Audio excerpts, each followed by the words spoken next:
Yo, what's up, my friends? It's TK, and today we are cooking the Ribeye Cap.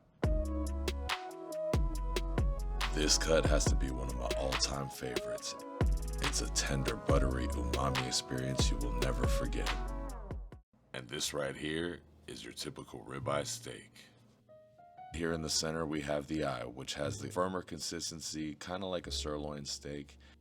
And here we have the cap, which is nice, tender, juicy, with the consistency of a skirt steak and the tenderness of a filet mignon. And let's get on to this ribeye cap. All right, while we're waiting for that ribeye to rest, I just grabbed a paper bag up out of the closet.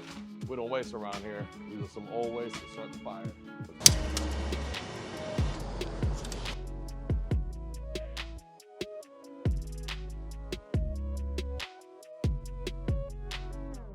So today we're rocking some red Hawaiian sea salt seasoning that I got from my friends Wayne and Jill in Hawaii. Thank you guys. I'm trying to sprinkle this on here. It's not working. I'm just gonna do the cutting board method. The cutting board method is pretty simple. All you do is just sprinkle some seasonings on your cutting board and roll the meat around on there, and it picks it up because the meat's wet and the seasonings are dry. It's pretty self-explanatory. I want to spread it out a little more than that, but you get the gist. For the reverse sear, you're going to need a good heat source, which is your coals, also known as your direct heat. Your starting point, which is the indirect heat, is where you're going to leave your steak when you cover the grill up and let it sit until it reaches the perfect internal temperature for you. Today's not your typical reverse searing method. We are not taking it off of the indirect heat to rest, which we usually do before we sear it. I don't want to overcook the steaks. I'm not using a thermometer, so I decided I'm just going to do a light sear on it.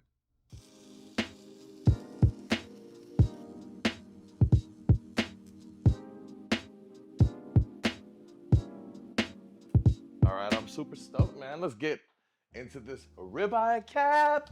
Yes, sir. All right, let's not forget that there is butcher's twine. Gotta cut that off because you don't want to be eating nobody's string. Don't trust me with no knife. Ooh, this is wrapped nicely. All right, we gotta make sure to take that butcher's twine off.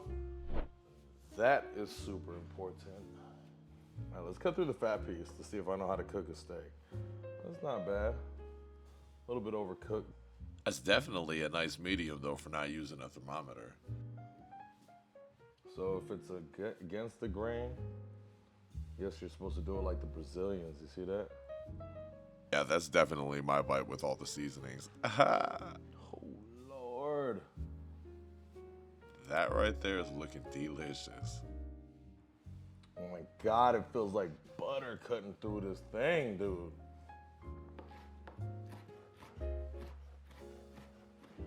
I need this in my life. Oh my God, my hands are so buttery. I'm gonna sample out this steak. I'm super excited. All right, do a little pull test. Ooh, look at that. It's like, oh my God. This is seriously one of the best cuts of meat ever. I'm gonna tell you this. It's so rich, savory, umami, buttery. Nothing compares to this. Filet mignon's good, but this tasted like it was injected with a pound of Kerrygold butter. I'm talking the yellow, good butter. And I'm gonna tell you this, nothing beats going to a specialty butcher, the grocery store, Walmart, even Costco and Sam's Club. You can find great ribeye caps. You can find great steaks there. They never have anything that compares to your local butcher.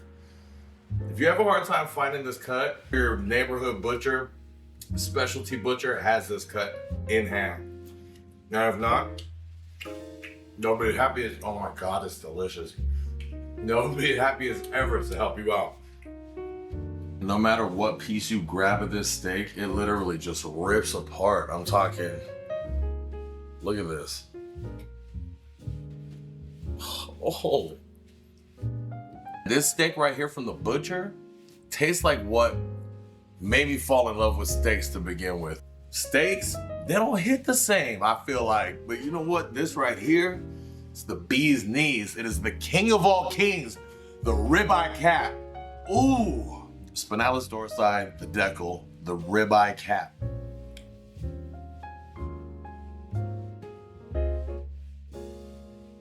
Check it out. Oh, My God. Game changer, man. Look at my hands. They're all greasy like I ate butter. I just want to say I'm so fortunate. I want to say thank you guys for watching. I'm glad that I can enjoy this steak with you. Come hang out next time. See what I got cooking. I'm going to tell you this. If you have a local neighborhood butcher, you better ask them about some Ribeye Cap. I just got to say that's delicious. Oh, Lord. Sample. Thank you for everybody for tuning in. I really had a good time chilling with you. Until next time, aloha. Follow, subscribe, and like it.